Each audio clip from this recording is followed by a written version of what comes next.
Hello, everyone. Welcome. My name's Eloisa Ramos, and I'm here with my daughter, Sonia, today. Hi, Sonia. Hi. So, we're continuing with the study of the text of A Course in Miracles. We are on chapter 20, the Vision of Holiness, and we're going to start with section 7, the consistency of means and ends.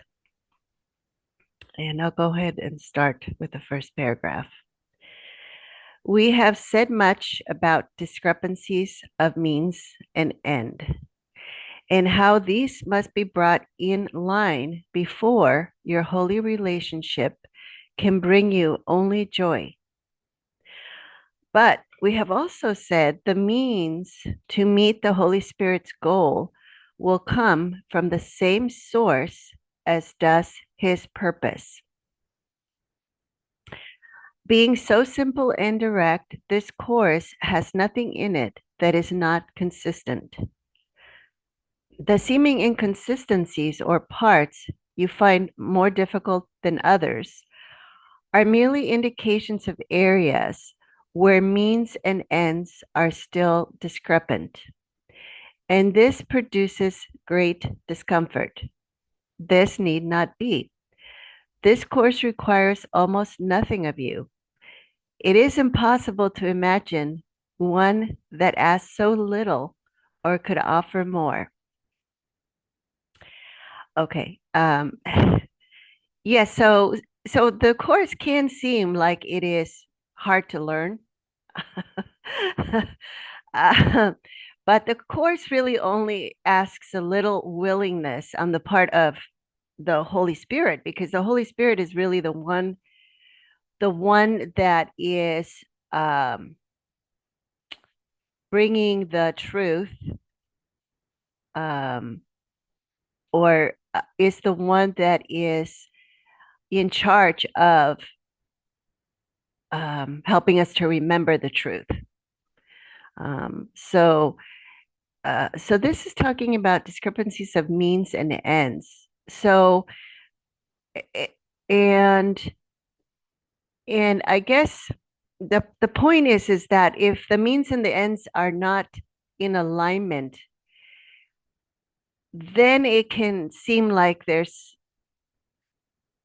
a need for a great effort, because we can say, oh, I really want peace, okay, but I'm not willing to practice forgiveness. Okay, so the means for accomplishing healing or peace is the practice of forgiveness. And if we're saying, well, I do want the end, I want the end, I want the result, I want the healing, and I want the peace, but practicing the forgiveness, I'm not really completely um, committed to that. So that's where the means and the ends are not consistently in alignment. Does that make sense, Sonia? Yeah. Okay.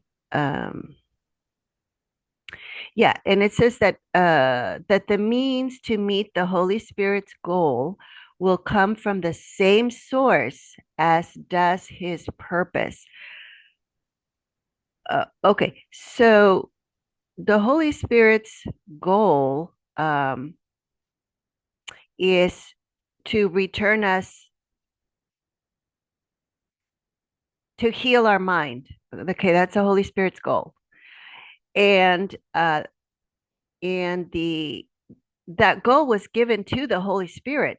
Okay, so God gave us the Holy Spirit as the answer to the error of the belief in separation. And the Holy Spirit's answer is no, that was just a dream. Okay, there is no separation.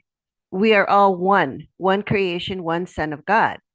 Um, and so that's what we're learning through forgiveness. We're learning that as we practice forgiveness, we see that my I'm forgiving my brother for what he did not do because I'm really just forgiving my own errors. They're misperceptions in my own mind. That's really what I'm forgiving.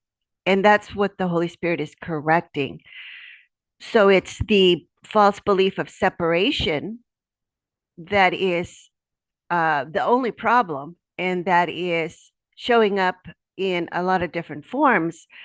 But in the end, that's the only problem that we're ever really um, healing. Okay. Okay. Number two. The period of discomfort that follows a sudden change in relationship from sin to holiness may now be almost over. To the extent you still experience it, you are refusing to leave the means to Him who changed the purpose. You recognize you want the goal. Are you not also willing to accept the means? If you are not, let us admit that you are inconsistent. A purpose is attained by means, and if you want a purpose, you must be willing to want the means as well. How can one be sincere and say, I want this above all else, and yet I do not want to learn the means to get it?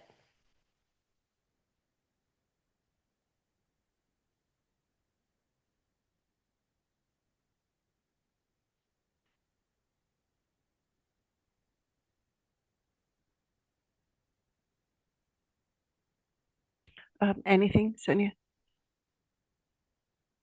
Um, no. No. Okay. So that first sentence there, remember that last time we were talking about the temple of the Holy Spirit. And what the Course was saying was that the temple of the Holy Spirit is not in the body, it is a holy relationship.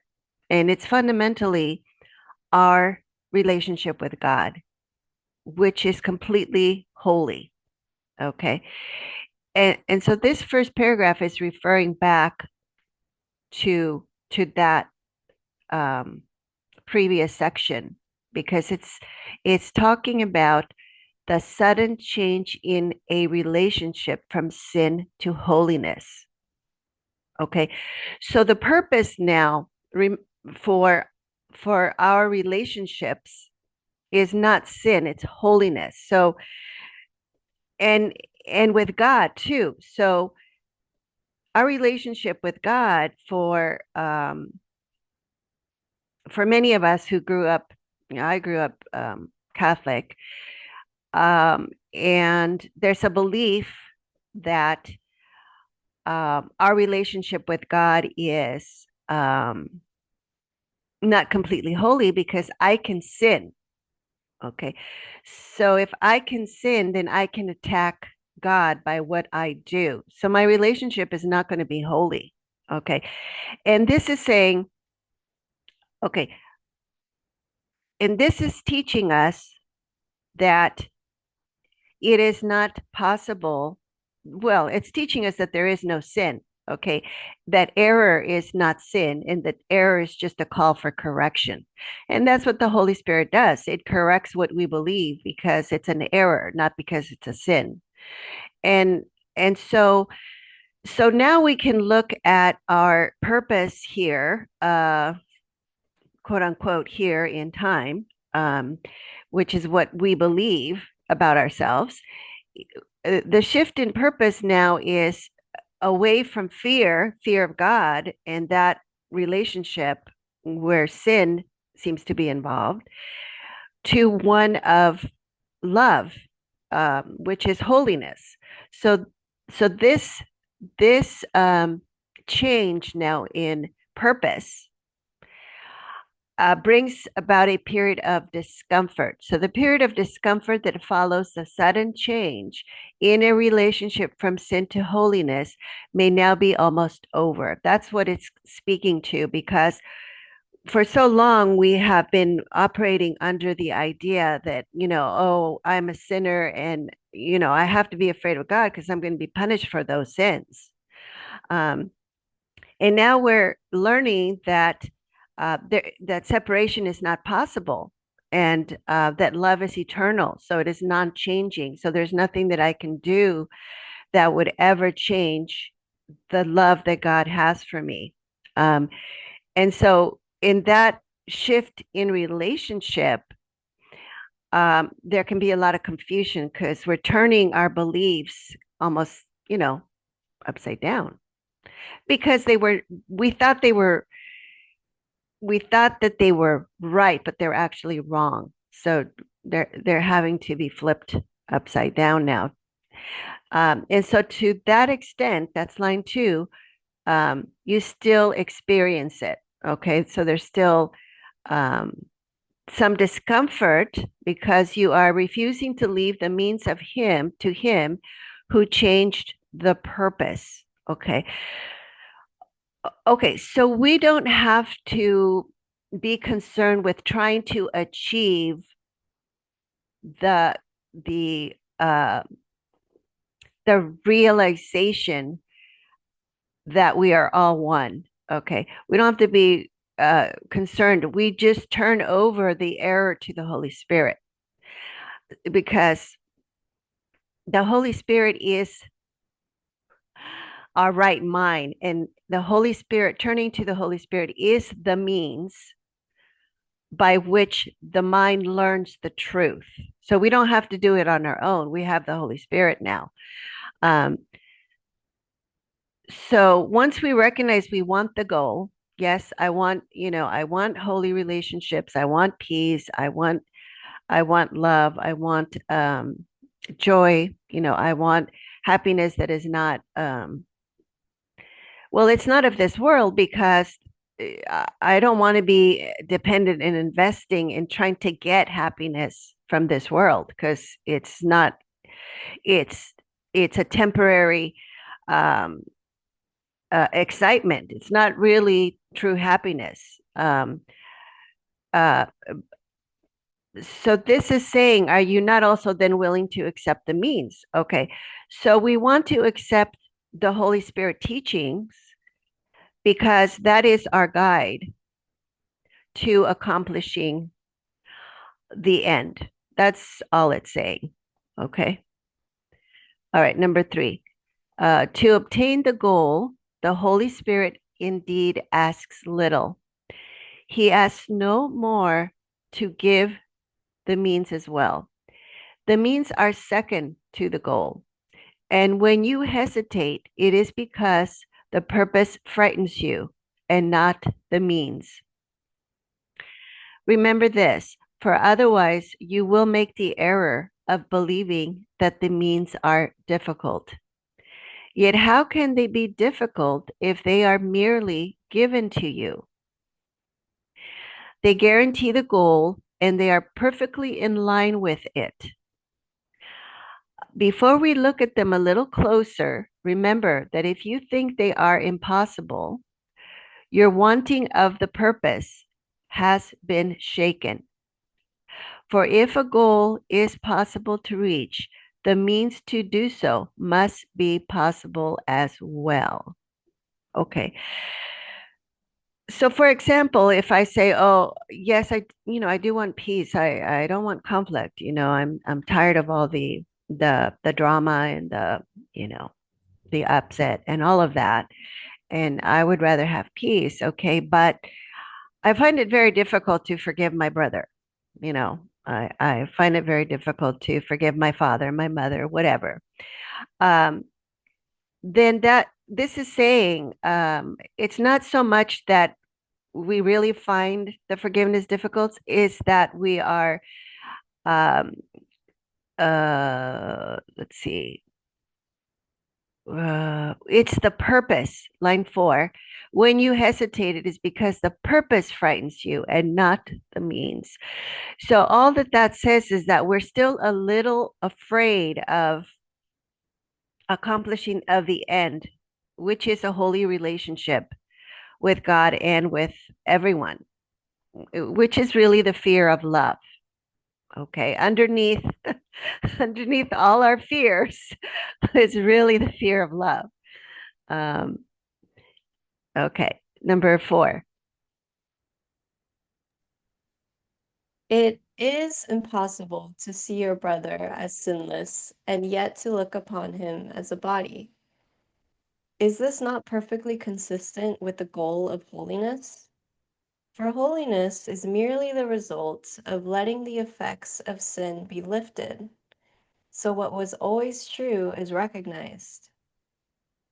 To see a sinless body is impossible, for holiness is positive and the body is merely neutral. It is not sinful, but neither is it sinless. As nothing, which it is, the body cannot meaningfully be invested with attributes of Christ or of the ego. Either must be an error, for both would place the attributes where they cannot be, and both must be undone for purposes of truth.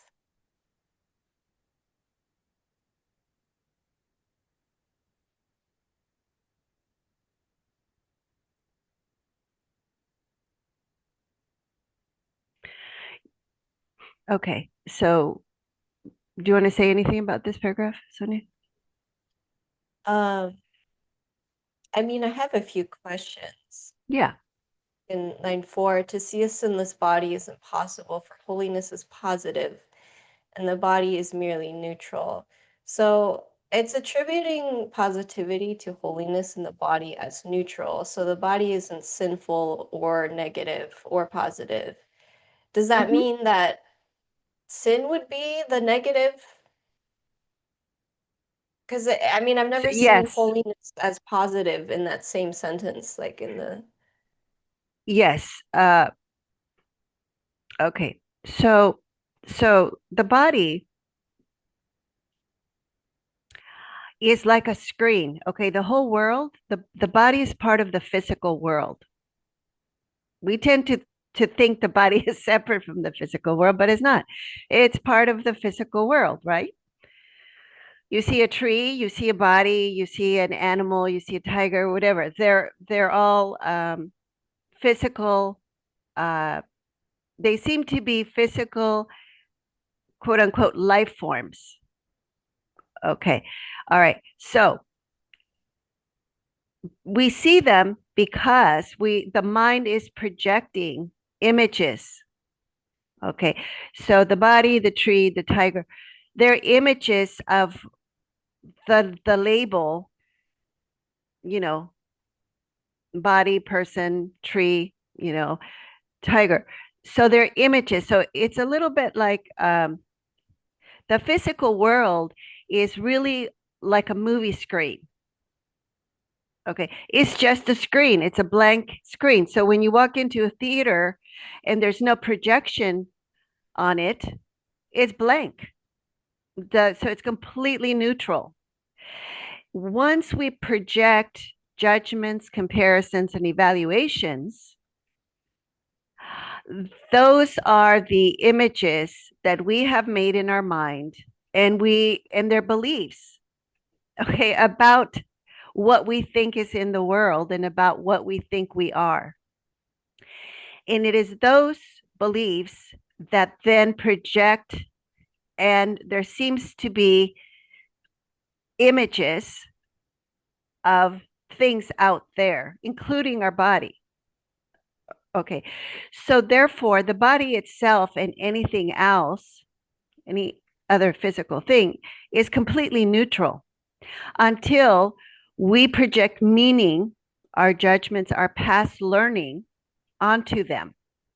And then we seem to see these images. So that's why, if I see you as a body, somebody else sees you as a body, we're not going to be seeing the exact same thing. We're going to have different judgments of what we think we see. So we're actually going to have a personal point of view about what's there. Okay. And that's why we have so much disagreement in the world, because we all think we're looking at the same thing, but there's no thing out there in and of itself. It's all our past learning. And, if we happen to have maybe grown up in the same religion, same culture, same family, maybe we have a lot of beliefs in common, so we tend to see things in similar ways. But if you grow up in a completely different culture, maybe you just can't even agree on what you're seeing because you're seeing completely different things. Okay, that makes sense, right? Okay, Mm-hmm. so that's what this is saying here, that if we okay, that it is impossible to see your brother as sinless and yet to look upon him as a body, okay, uh, because the body is not anything of itself. Okay, so the what is holy or sinless is really of the mind. So what we are is not a body. I am as God created me, and God created me in God's likeness, which is sinless, which is holy. And so I cannot see that in my brother if I see him as a body, because a body is going to reflect back a projection of the belief in separation. And the belief in separation says that I accomplished sin because I attacked wholeness and eternity. I attacked God, and I am no longer part of that. So I can no longer be holy and sinless if I have separated myself from my source, which is holy and sinless. Does that make sense? Mm-hmm. Yeah. Okay. Um, yes. And so holiness is the line 3 is merely the result of letting the effects of sin be lifted. Well, okay. So what was always true is recognized. So this is a little bit like saying the truth about what we are. And I'm going to use an analogy that was used in EFT, and emotional freedom techniques. Okay, is like the natural finish of a wooden floor. Okay, but over time it's been covered up with a lot of layers of grime, and it hasn't been cleaned. So that would be the effects of sin. So there's all these layers of dirt and impurity on top of it. Um, and holiness would then be just the result of going in and clearing off all the layers of dirt off of that floor so that we can see its natural wood grain and beauty. And then we would recognize, oh, okay, that's its true um, essence. Okay, not what would I, not all the dirt that I was seeing before that was layered on. Okay. Um, so that's why holiness is our natural state as God created us. So line 4, to see a sinless body is impossible, for holiness is positive and the body is merely neutral. Um, yes. Um, So what is sinless is the mind. It has nothing to do with the body. Because you can because remember that the idea of separation, which is what is considered an attack on eternity, is a belief. And that belief is of the mind. So sinlessness or holiness would have to be part of the mind and not part of the body. So you can't see what is not part of the body in the body.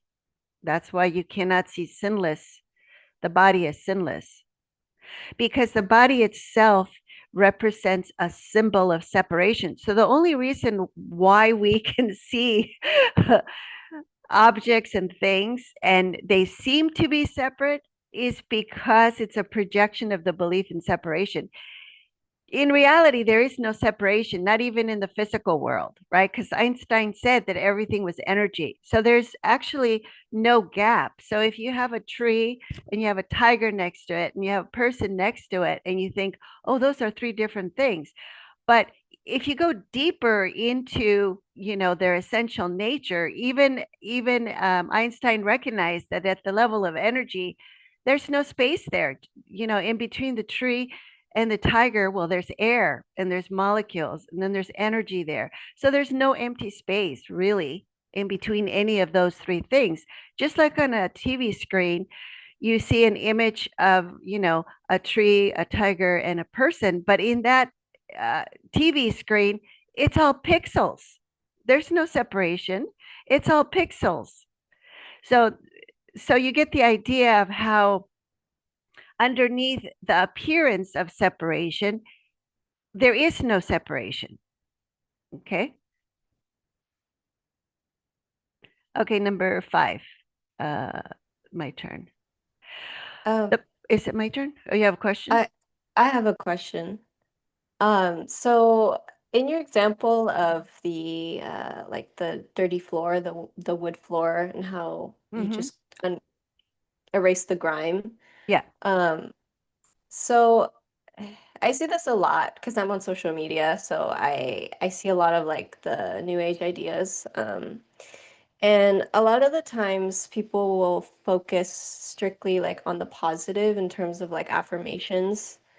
They'll do all different kinds of things to focus on changing their thinking or their thought patterns solely based on positive aspects.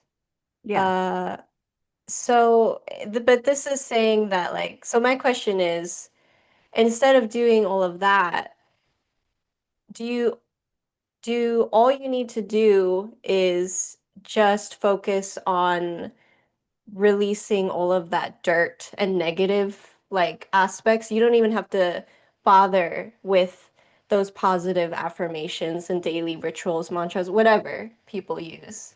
You could just focus on the ego's like negative beliefs and misbelief, basically just everything that the ego covers up, and you don't even have to worry about the positive. Would that be a way to? Yes. So that's actually the approach, because remember, that's the approach to healing. Okay, because our natural state is health, it's not sickness. Okay, our natural state is love, it's not hate or fear. Okay, so anything that is not showing us our true natural state, that is reflecting back any kind of distortion to that, or you could call it a layer of dirt or grime, or however you want to, of sin. Okay, all of that just needs to be cleaned up. It needs to be undone. So the course refers to all of those layers of grime that have accumulated over time as our past learning. And they're errors. They're just errors. They're beliefs that are not true. Okay. And so it wants us to look at the errors. Okay. Because the Holy Spirit cannot undo the errors if we hide them. And most of us do a really good job of putting them in our unconscious to not look at them because we're, embarrassed. Okay. If we think we've done something, sinful, we're going to have embarrassment, shame, fear. We're going to have a lot of stuff around that. And we're not going to want to look at it. It's a little bit like, if we haven't cleaned our room in a month, and all of a sudden, our favorite friend is going to come visit, and we're like rushing and throwing all the junk in the closet just to get it looking somewhat clean. So we just throw it in there, close the door, and and then we don't want to open that because we don't we want to appear as if we've been cleaning the room regularly, and we haven't. So we're trying to present an image of ourselves that is uh, less repulsive to ourselves. Okay. So we can present, make a good impression, that kind of a thing. So what we want to do is be really honest with ourselves, not so much because last time we were talking about honesty. And I think you and Larry were talking about like, oh, expressing how you truly feel to someone versus, hiding that. Well, honesty is not so much about expressing, uh, how I really feel about you, which is not all rosy. I have some opinions that are negative kind of thing. It's not so much about that, but it's more about honesty with our own self, you know, uh, uh, with all the stuff that we've thrown in the closet, and to be willing to say, okay, look, okay, so I don't like to clean, but I do like to present an image of being clean. So that's what he was talking before about the inconsistency between the ends. I do like to be seen as a clean person, and I do like to have a clean room. I would prefer that, okay, but I'm not willing to do the work to make it happen, and that would be the means. Okay, so that's the inconsistency that this section was talking about earlier. So we want to be honest about that and say, okay, I see that. Okay. And if I really value and I really want to have a clean environment, not just for others that visit me, but for myself, then I have to be willing to go through that closet and, sort out what I really, use, what I don't use, whatever. I need to go through and be willing to declutter. So literally, I have to be willing to look at all the stuff that I've thrown into my unconscious mind, and see that it's useless to me and let it go. And that's allowing the Holy Spirit to bring the light into that dark closet and see what's there. Um, because there's actually nothing sinful there. Okay. It's just an error. It's an error in valuing incorrectly, and recognizing that, if I can keep all that stuff in a closet for 6 months, well, then why do I even really need it? It's not useful to me.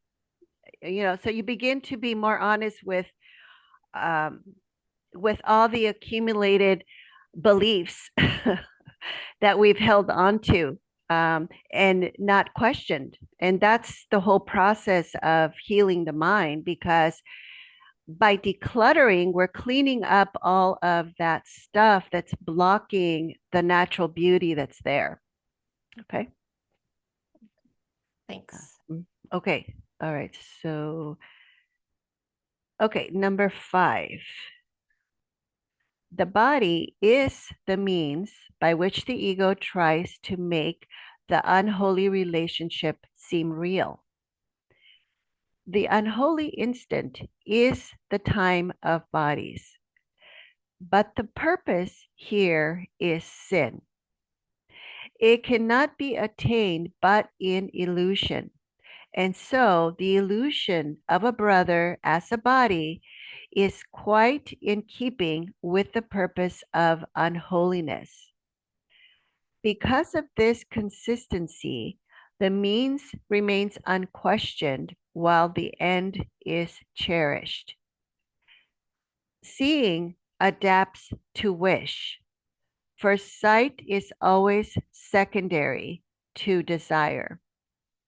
And if you see the body, you have chosen judgment and not vision. For vision, like relationships, has no order. You either see or not. Um, yes. So remember that in the previous section, it was talking about how uh, unholy relationships are not relationships. Only the holy relationship is real. Okay. And we were talking about that because unholy relationships are where we bring in all of the junk that we stuck in the closet. Okay. And we bring that with us. And then we're looking through it as a lens, like a pair of glasses, at the people in our relationships. And because of all that, well, now instead of a floor, think of our true self as this clear, uh, a clear glass. Okay.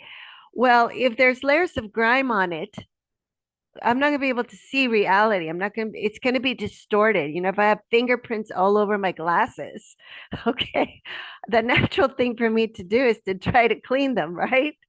Because I want to see clearly. Okay. So the unholy relationship is like bringing the past and think of them as a pair of really dirty glasses, colored in different shades or whatever, so that everything that we see is superimposed on what is really there. So we're never really seeing the person, the being.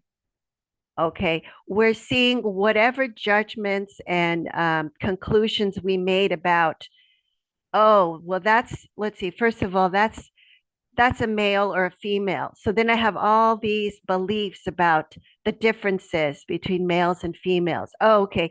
Well, now I see that um, maybe they're from this religion. Well, then I have all these beliefs that I look through these glasses and, oh, I'm going to make all these assumptions about them based on their religion. And then I see that, oh, their skin color, is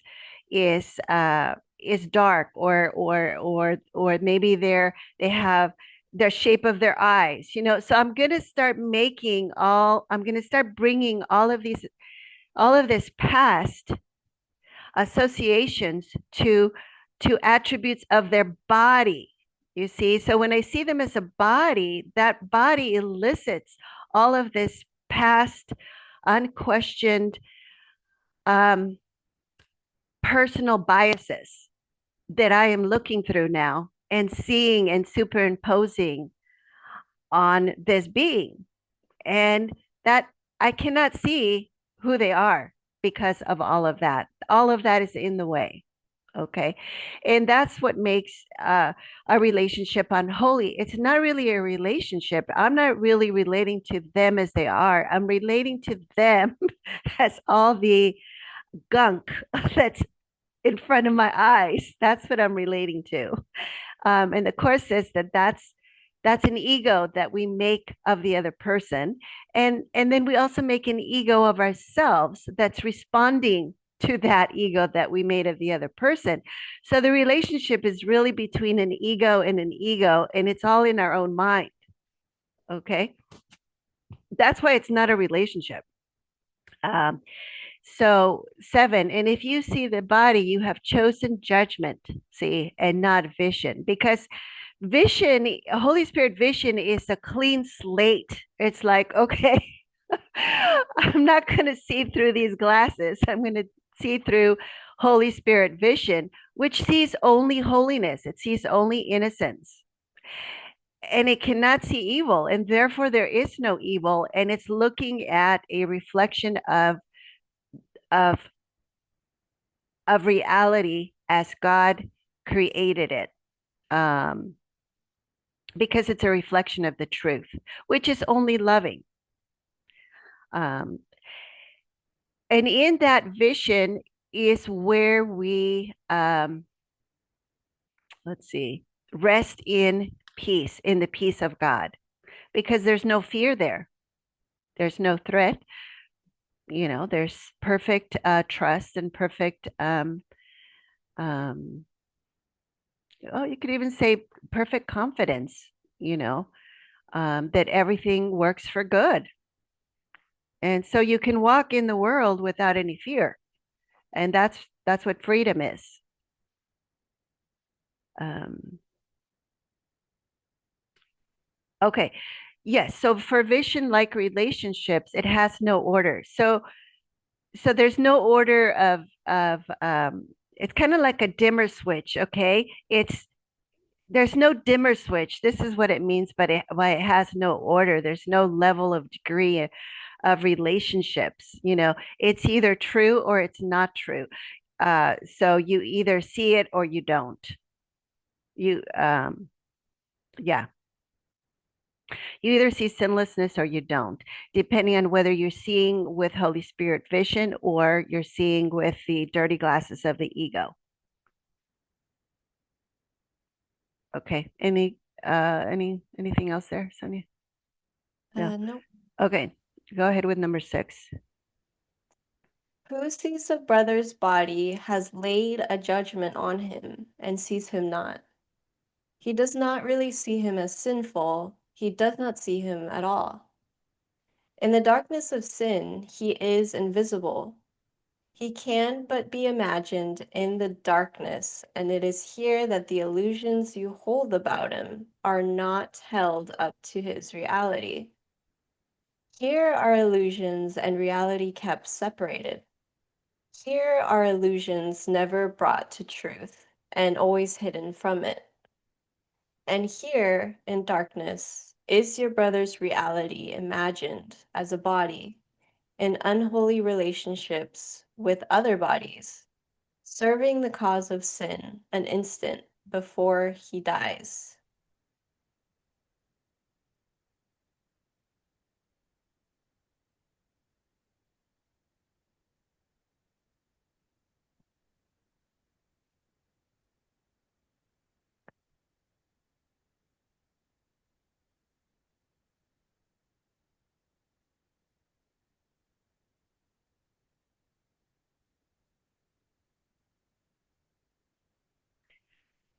Okay, so the thing about judgment, the first line, who sees a brother's body has laid a judgment on him and sees him not, is that it splits perception. Okay, so anytime that we make a judgment of someone, we're having to make a positive and a negative evaluation in order to make a judgment. So there's, all kinds of past conditioning and preferences and prejudices and distortions that are brought into our judgments. Does that make sense? Yeah, it's kind of like undoing all positive. It doesn't matter if it's positive or negative, it's still a judgment of specialness put upon them, right? Okay, so give us an example. Um, uh, it could be maybe I met someone for the first time and I really like how friendly they are to everyone. I really like that positive aspect of their personality. Uh, that would be a judgment um, on them as special Hmm. because I think that that's a special quality that they have, and it's why I'm attracted to that. Yeah. And so you would make a special relationship with it because in that judgment, you have made a separation between people that are really friendly and people that are more reserved and not. And you have decided that those that have this quality of friendliness are worthier of your attention and your time and your companionship. Hmm. Yeah. Yeah. Hmm. Yeah. Um, and so you're not really seeing him as he is. You're seeing him as your judgment has painted a picture of him. Hmm. Yeah. Yeah. Uh, So, and it's interesting too because well, I do that a lot. Because it could be someone you've known your whole life or someone you just meet, but like once you place that judgment on them, um, it doesn't mean that they're always like that. They're not always going to be consistent with that image that judgment that you placed upon him. right. But you still carry like you still like have that judgment, whether it's negative or positive, um, whether or not they act like that all the time or not, because you're the one who placed it there. Yes. And so it almost becomes an expectation. And once you make it into like, Yeah. oh, that's how they're supposed to be, you're limiting them and so there's a sense of wanting to imprison them in your own judgments and therefore your own expectations of like, oh, well, why are you so reserved today? What's wrong with you? You're not being yourself anymore. You've changed. Mhm. Yeah, that happens all the And they're time. like, what are you talking about? Right? Well, Yeah. yeah, they haven't changed. You've just never seen them as they really are. Mm. Mhm. Yeah. Um, and and so um, and so that inability to really see them as they are, and to just accept them as they are. Okay, because you can understand that by placing these judgments on them, we're actually rejecting them as they are as a whole, right? Because we only want to accept the parts of them that meet our own judgment and our own expectation. And we want to say, hey, that's not you. Why are you, not conforming to my wishes? Mhm. Yeah. So there's, that sense of rejection there. And there's something there about wishes and seeing. It was saying that wishes, that the seeing follows our wishes. Did you remember? Did you catch that? Right here on the previous paragraph, line 6, it says seeing adapts to wish, for sight Oh, is always secondary to desire. eh, So, yeah. yeah. Uh, so wishing is I desire you to be the way that I make you out to be, as friendly and special. Okay. And so my sight is going to follow that. That's what I'm going to want to see from you. And if I don't see that from you, I'm going to say, oh, there's something wrong with you now. You have changed and I no longer want you. Okay. I'm going to go find someone else that meets my wishes. That's what special relationships are. Okay. So we just kind of like, you know, throw people away and go find somebody else.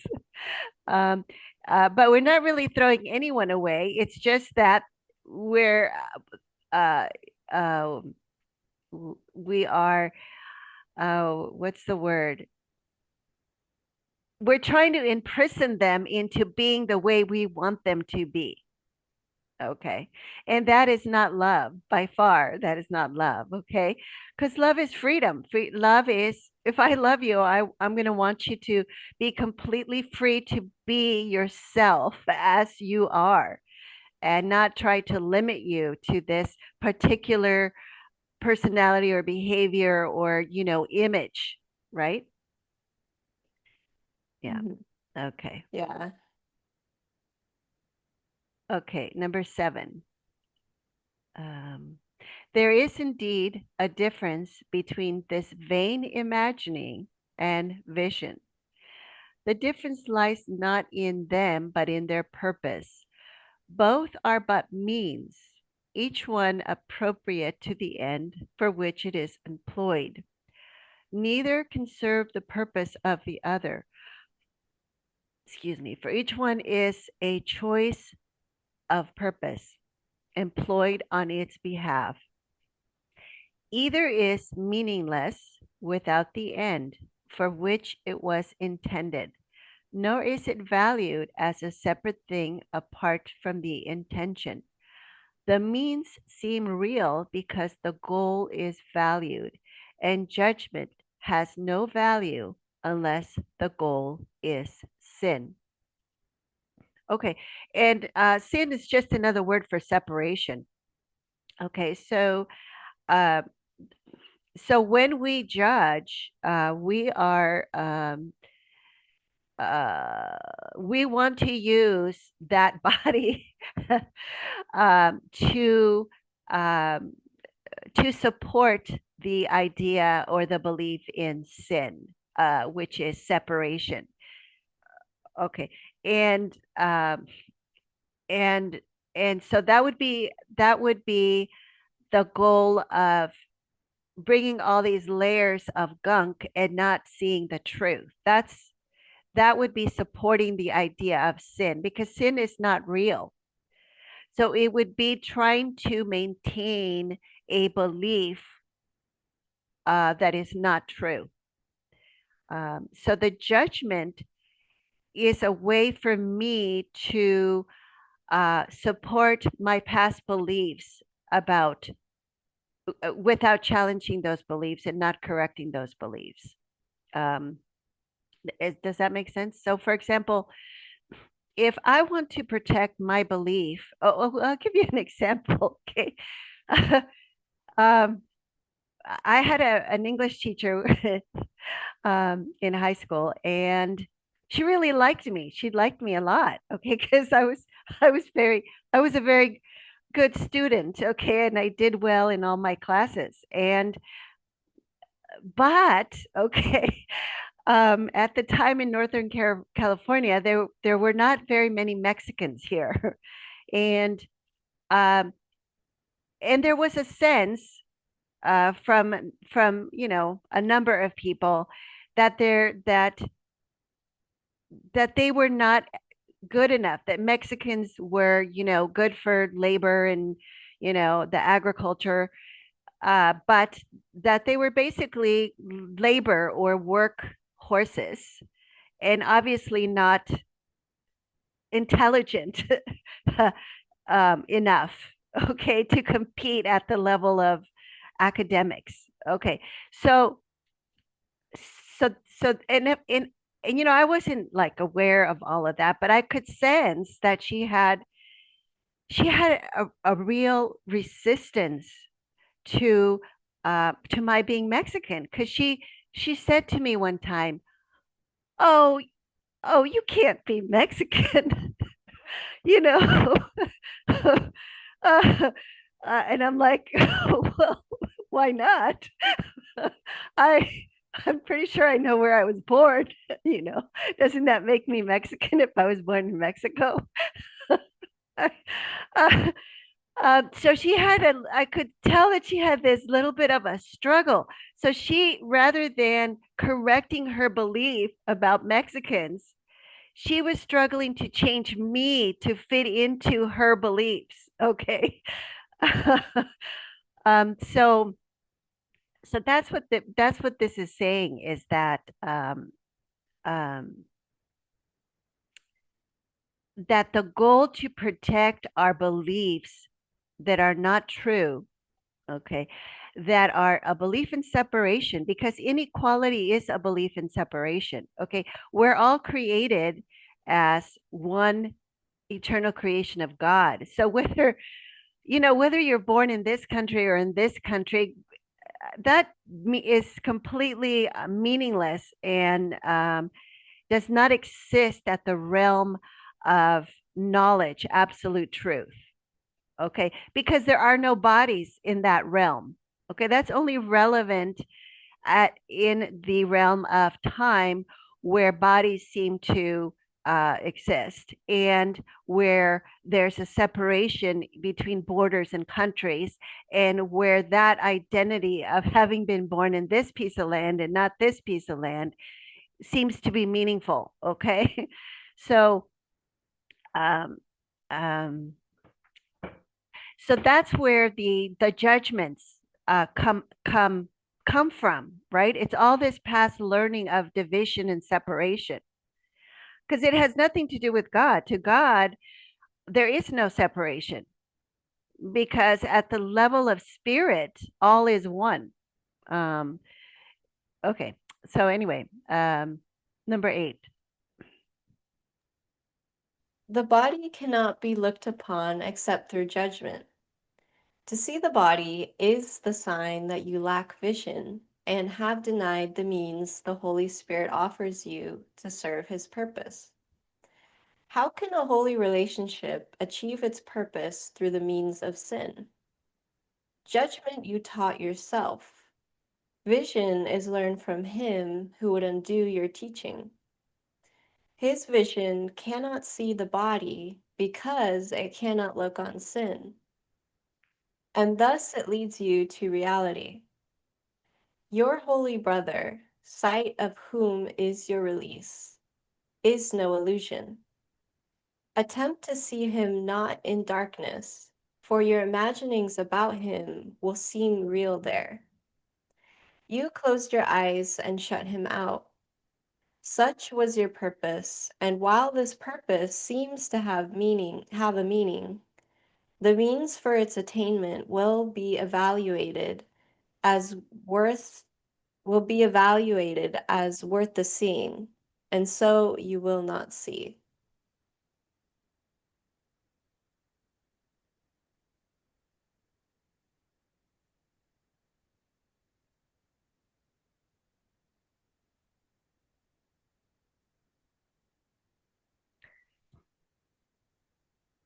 Yeah, so as long as the purpose of separation, of inequality, of specialness, okay, has any meaning to us, as long as we have value, as long as that has value to us, then we're going to protect the belief in separation, those beliefs. It's a whole system of beliefs. And we're going to be willing to not see reality. That's what the last sentence is there is saying, because we value more our own um, made up ideas, beliefs um, that um, that are based on separation, and we're going to therefore project that and see bodies because we have valued incorrectly. Yeah. And therefore we will not be able to have a holy relationship. Line 3, how can a holy relationship achieve its purpose through the means of sin, of separation? Yeah, seeing with the body's eyes as and seeing the other as a body, and all of the associations from our past that we have about that body, and and the specialness that it has for us and all of that. So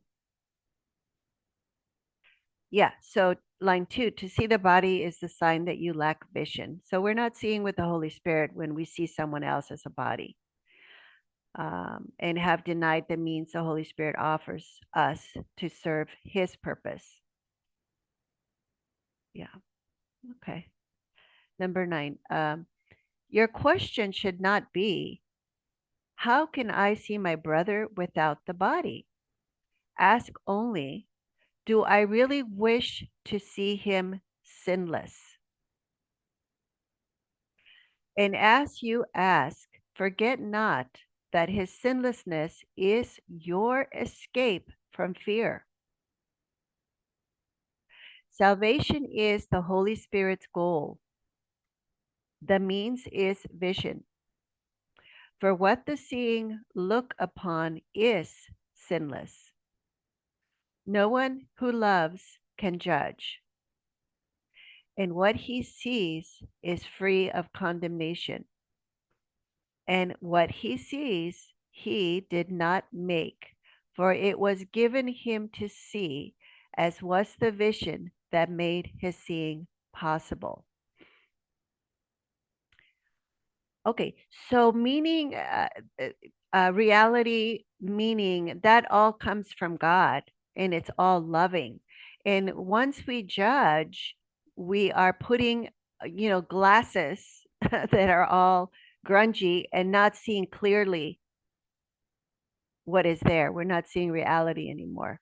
Um, so, um, eh, so, so this is really good here in the first line because it says, the question should not be, how do I see my brother without the body? Okay. Because once we ask the question without the body, we automatically focus on the body. Ask only, do I really wish to see him sinless? Because it brings it back to the level of the mind. Hmm. Okay. So do I really want to see my brother as holy, as sinless, as only loving, um, as innocent, um, as not doing what I think he did, right? Which says, am I willing to be wrong about what I think I see? Okay. Am I willing to question my own judgments that I am so sure are true? And therefore, um, be willing to step back and look at those judgments um, and turn them over to the Holy Spirit. Okay. Do I really wish to see him sinless? Okay. Well, if I do, then I will be opening my mind to the correction of my judgments. Because remember, if we try to forgive without letting go of the judgment, we're not going to be really forgiving, because the judgment keeps the belief protected, the belief in specialness, the belief in inequality, the belief that I have usurped the power of God, which is really the belief in sin.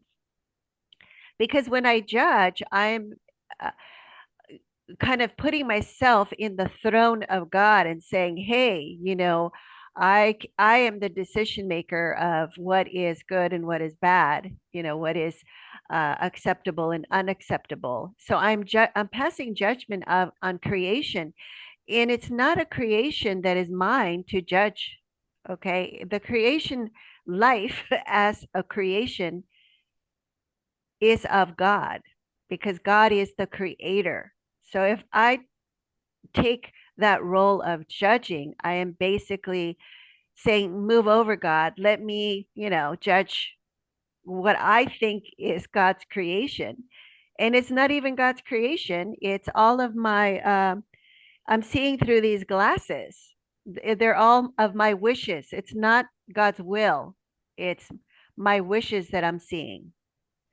And that's why up here it says that no one who loves can judge, and what he sees is free of condemnation. Um, so because judgment is condemnation, so it's free of judgment. Um, and also condemnation implies sin. I mean, we can judge, we can judge. Okay, well, do I want to have a cup of milk today or a cup of juice? Okay, but that has no condemnation um, in involved in it for the most part. I mean, it's food and food, right? Nourishment and nourishment. It's only when I start making differences and evaluating them as good and bad that I bring the idea of sin and condemnation into it. you know oh, do I want to have a chocolate cookie, or do I want to have my salad? Then I've made them into unhealthy and healthy, and now I'm afraid that this is going to make me fat, and this is going to keep me thin, and that now I'm talking about the body, you see. So now I'm seeing myself as a body. So the condemnation and the judgment automatically go with seeing ourselves and others as a body. Okay. And that's why it says here that what he sees, he did not make. Reality, we did not make reality. Reality is already our essential nature, like what I was saying with the natural grain of the wood and the beauty. That is how we were created. And it was given to him to see. But now that Holy Spirit clears all of that grime, it's sort of like the light that clears the fog, um, and was the vision that made his seeing possible. So now we can see the true beauty that's there. Okay. Okay. So anything, Sonia, before we stop? No. Okay, great. All right. So thank you for joining, and we will see you next time. Bye. Bye.